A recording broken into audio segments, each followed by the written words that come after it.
എല്ലാവർക്കും നമസ്കാരം. എല്ലാവരും സുഖമായിരിക്കുന്നു എന്ന് കരുതുന്നു. ഞങ്ങളിവിടെ സുഖമായിരിക്കുന്നു. ഇന്ന് തയ്യാറാക്കുന്നത് നല്ല ഒരു മധുര പച്ചടിയാണ് കേട്ടോ. മുന്തിരി കൊണ്ടാണ് തയ്യാറാക്കുന്നത്. അതിന് വേണ്ടിയിട്ട് കുറച്ച് കറുത്ത മുന്തിരിയും അതുപോലെ തന്നെ നമ്മുടെ പച്ച മുന്തിരി ഉണ്ടല്ലോ അതും എടുത്തിട്ടുണ്ട്. പിന്നെ എടുത്തിരിക്കുന്നത് ഒരു ബൗള് തൈരാണ്. അപ്പോൾ തൈര് നല്ല കട്ട തൈര്, പുളിയില്ലാത്തത് വേണം എടുക്കാനായിട്ട്. ഇനി ഇതാ കുറച്ച് നാളികേരം എടുത്തിട്ടുണ്ട്. കുറച്ചെന്ന് വെച്ച് കഴിഞ്ഞാൽ ഒരു അരമുറി താഴെ നാളികേരം എടുത്തിട്ടുള്ളൂ കേട്ടോ. അത്ര ഇതിനകത്തേക്ക് നമുക്ക് ആവശ്യമുള്ളൂ.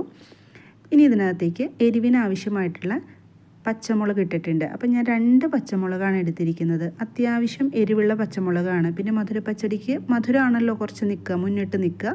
പിന്നെ ഇതാ കടുക് ചേർത്തിട്ടുണ്ട്. കടുക് ഒരു 2 സ്പൂൺ കടുക് ചേർത്ത് കൊടുത്തിട്ടുണ്ട്. എന്നിട്ട് നമുക്ക് ഇതൊന്ന് അരച്ചെടുക്കണം. അപ്പോൾ അരയ്ക്കുമ്പം ശ്രദ്ധിക്കേണ്ട കാര്യം, വെള്ളം ഒരുപാട് കൊടുത്ത് അരയ്ക്കരുത്. വളരെ കുറച്ച് വെള്ളം കൊടുത്തിട്ട് മാത്രമേ ഇത് അരച്ചെടുക്കാൻ പാടുള്ളൂ. വെള്ളം കൂടിപ്പോയി കഴിഞ്ഞാൽ നമ്മുടെ പച്ചടി ഒട്ടും ശരിയാവില്ല കേട്ടോ.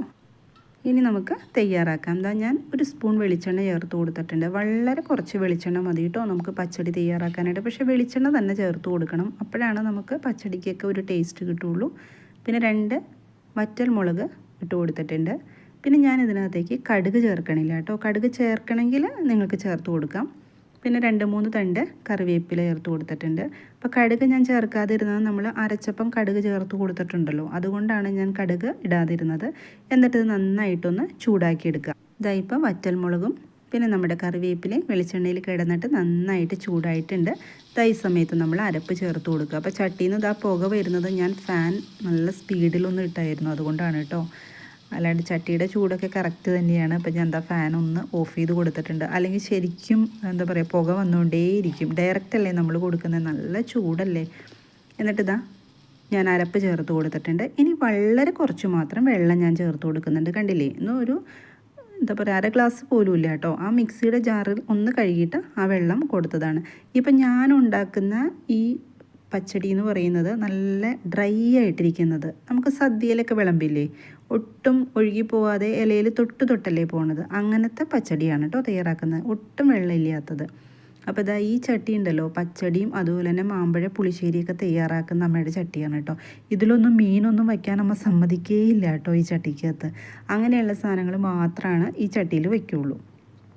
ഇപ്പോൾ നന്നായിട്ട് ഞാനൊന്ന് കയ്യിലുകൊണ്ട് ഇതുപോലെ ഇളക്കി കൊടുക്കുന്നുണ്ട്. ഈ സമയത്ത് മാത്രമേ ഉള്ളൂ കേട്ടോ നമ്മുടെ പച്ചടി ഉണ്ടാക്കാനായിട്ട് കുറച്ച് സമയം, അതായത് ഒന്ന് ഡ്രൈ ആക്കി എടുക്കണം. പിന്നെ നമ്മുടെ ആ നാളികേരത്തിൻ്റെ പച്ചമണമൊക്കെ നന്നായിട്ടൊന്ന് മാറിക്കിട്ടുകയും വേണം. അപ്പോൾ വീഡിയോ കണ്ടുകൊണ്ടിരിക്കുമ്പം ഇഷ്ടമായാൽ സബ്സ്ക്രൈബ് ചെയ്യാനും ലൈക്ക് ചെയ്യാനും കമൻറ്റ് ചെയ്യാനും ഒന്നും മറന്നു പോകരുത് കേട്ടോ. ഇപ്പോൾ നന്നായിട്ടത് ഡ്രൈ ആയി വന്നിട്ടുണ്ട്. പിന്നെ അടച്ചു വെച്ച് കൊടുക്കേണ്ട ആവശ്യമൊന്നുമില്ല. എന്ന് വെച്ചാൽ ഇതങ്ങനെ വേവിക്കേണ്ട ഒന്നുമല്ലല്ലോ. ഇനി നമ്മളിത് അതിനകത്തേക്ക് തൈര് ചേർത്ത് കൊടുക്കുക. അപ്പോൾ തൈര് എടുക്കുമ്പം നേരത്തെ പറഞ്ഞ പോലെ അധികം പുളിയില്ലാത്ത തൈര് എടുക്കാനായിട്ട് ഒന്ന് ശ്രദ്ധിക്കണം. അതുമാത്രമല്ല, മിക്സിയിലിട്ടിട്ടൊന്നും തൈര് അടിച്ചെടുക്കരുത്. നമ്മുടെ കട്ട തൈരുണ്ടല്ലോ അത് തന്നെ എടുക്കണം പച്ചടിക്ക് ടേസ്റ്റ് കിട്ടണത്. അതൊക്കെ നമ്മളൊന്ന് ശ്രദ്ധിച്ച് ചേർക്കുമ്പോഴാണ് കേട്ടോ. ഈ മോര് പോലെയൊക്കെ ആയിക്കഴിഞ്ഞാൽ പിന്നെ നമ്മൾ ഇതിനകത്തേക്ക് ഒഴിച്ച് കഴിഞ്ഞാൽ തിളയ്ക്കാൻ തുടങ്ങും അല്ലേ. പിന്നെ വെള്ളത്തിൻ്റെ അംശം വരും. അപ്പോൾ പച്ചടി തയ്യാറാക്കുമ്പം നന്നേ ശ്രദ്ധിച്ചിട്ട് വേണം തയ്യാറാക്കാൻ. എങ്കിലാണ് നമുക്ക് ആ ടേസ്റ്റ്, സദ്യയിലെ പച്ചടിയുടെ ടേസ്റ്റ് കിട്ടുള്ളൂ. ഇനി അതിലേക്ക് ഞാൻ ആ മുന്തിരി ചേർത്ത് കൊടുക്കുന്നുണ്ട്. അപ്പോൾ ഞാൻ എടുത്തിരിക്കുന്ന പച്ച മുന്തിരിക്കും അതുപോലെ തന്നെ കറുത്ത മുന്തിരിക്കും നല്ല മധുരം ഉള്ളതായിരുന്നു കേട്ടോ. അതുകൊണ്ട് പഞ്ചസാരയൊന്നും ചേർക്കേണ്ടി വന്നിട്ടില്ല. ഇപ്പം നമ്മൾ വാങ്ങിക്കുന്നതിൽ ചിലപ്പോൾ പുളിപ്പ് ഉണ്ടാവുമല്ലേ, അങ്ങനെ വരച്ചാൽ കുറച്ച് പഞ്ചസാര ചേർത്ത് കൊടുക്കണം കേട്ടോ. എനിക്ക് പഞ്ചസാര ചേർക്കേണ്ടി വന്നിട്ടില്ല. പിന്നെ അതുമല്ല, ഞാൻ കറുത്ത മുന്തിരി വളരെ കുറച്ചേ എടുത്തിട്ടുള്ളൂ, ഒരു 4-5. ഇതിപ്പോൾ കറുത്ത മുന്തിരി ഇല്ലെങ്കിൽ നമുക്ക് ഈ പച്ച മുന്തിരി ഉണ്ടല്ലോ അത് മാത്രം ചേർത്തുണ്ടാക്കാം. ഇനി കറുത്ത മുന്തിരിയും വെച്ച് ഉണ്ടാക്കാം കേട്ടോ. പിന്നെ ഇതിനകത്തേക്ക് പൈനാപ്പിളോ പഴമോ ഒന്നും ആഡ് ചെയ്തരുത് കേട്ടോ. മുന്തിരി ഉണ്ടാക്കുമ്പോൾ മുന്തിരി തന്നെ ചേർത്ത് ഉണ്ടാക്കണം, അപ്പോഴാണ് നമുക്ക് ആ ടേസ്റ്റ് കിട്ടുള്ളൂ. വളരെ കുറച്ച് ഉപ്പ് ചേർത്ത് കൊടുത്തിട്ടുണ്ട്. ഇപ്പോൾ നമ്മുടെ എരിവും മധുരവും പുളിയും എല്ലാം കൂടി നല്ല ടേസ്റ്റാണ്. ഞാൻ പ്രത്യേകിച്ച് പറയേണ്ട ആവശ്യമില്ല അല്ലേ. പച്ചടി എല്ലാവർക്കും ഇഷ്ടമുള്ളൊരു റെസിപ്പി തന്നെയാണ് പച്ചടി. അതുപോലെ തന്നെ കിച്ചടി കുട്ടികൾക്കും മുതിർന്നവർക്കും ഒക്കെ ഭയങ്കര ഇഷ്ടമാണ്. പക്ഷേ സദ്യക്ക് നമ്മൾ പോയിരുന്ന് കഴിക്കുമ്പം ഇതൊന്നും നമുക്ക് അത്ര കഴിക്കാൻ കിട്ടില്ല എന്ന് മാത്രമല്ലേ, തൊട്ട് പോകുന്ന കറികളാണ് ഈ കിച്ചടിയും പച്ചടിയൊക്കെ. അപ്പോൾ മുന്തിരി കൊണ്ടുള്ള നമ്മുടെ മധുരപ്പച്ചടി ഇവിടെ റെഡി ആയിട്ടുണ്ട്. 5 മിനിറ്റ് മതി കേട്ടോ നമുക്ക് തയ്യാറാക്കി എടുക്കാനായിട്ട്. അപ്പോൾ ഫ്രൂട്ട്സ് വീട്ടിലിരിക്കുന്നുണ്ടെങ്കിൽ എല്ലാവരും ഒന്ന് ട്രൈ ചെയ്ത് നോക്കണം. എല്ലാവർക്കും നല്ല ഇഷ്ടമാവുന്ന ഒരു റെസിപ്പിയാണിത്. അപ്പോൾ ഇന്നത്തെ വീഡിയോ ഇത്രയേ ഉള്ളൂ. മറ്റൊരു വീഡിയോ ആയിട്ട് ഞാൻ ഇനിയും വരാം.